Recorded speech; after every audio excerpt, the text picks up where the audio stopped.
They are called the Rhino Guardians, an elite unit specially created to fight poaching. This year, 16 young rangers completed a 9-month program here. Their days begin at dawn, under the guidance of Amos Mzimba, one of the region's most respected trackers. Here, trainees learn to analyze human footprints, measuring, mapping, and interpreting the traces left behind by poachers. From the length of a stride, they can even estimate how fast someone was moving. We found 2 suspects, and then the tracks are fresh, but for the other suspect, the tracks are not visible enough. Amos explains that the art of tracking has been lost over generations. When I was working in Kruger National Park, no one was using these skills anymore. They'd replaced trackers with dogs. Well, dogs can be poisoned. That's why I believe these traditions must not disappear.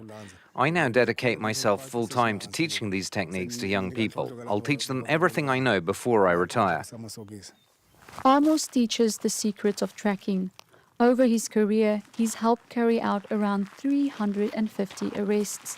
South Africa is home to more than 80% of the world's rhino population. They are killed for their horns, sold for more than 70,000 euros per kilo. Their powder, used for medicinal purposes, is highly sought after in Asia, but protecting them is very dangerous.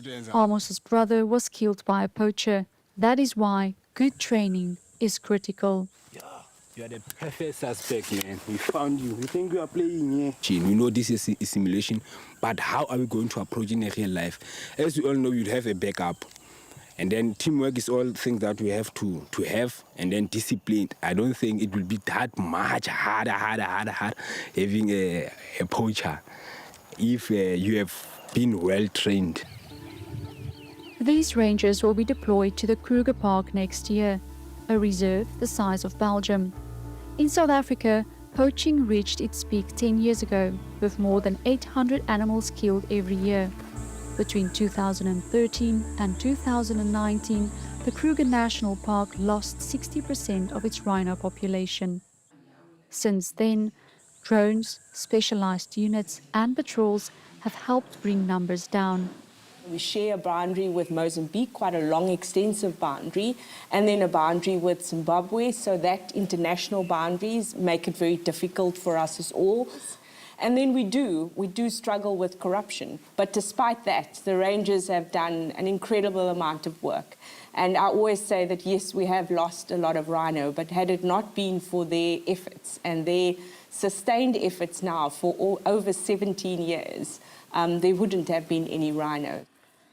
To protect them, many rhinos now have their horns safely removed.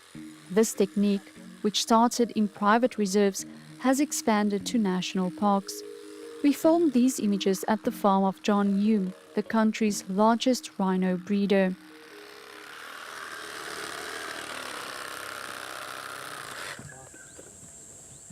A rhino horn is made of keratin.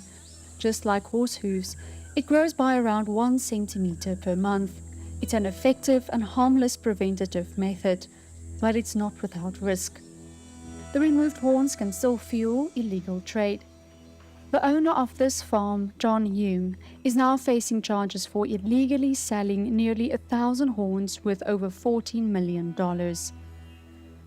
His trial is taking place in the Pretoria Magistrate Court. South African authorities have made rhino protection a priority. They are multiplying partnerships and mobilizing against criminal networks. We do know how the syndicates operate. We do know some of the personalities in it, and we will act absolutely relentlessly. Also, as I said, we are collaborating with our friends in the Far East to start working on shutting these things down. And then, of course, if we uplift our communities and make our communities closer to our animals, they will feel an ownership of them and protect them more. Efforts are also being made to create awareness among the communities living near wildlife parks. At this holiday camp, Catch the Rhino games are a favorite.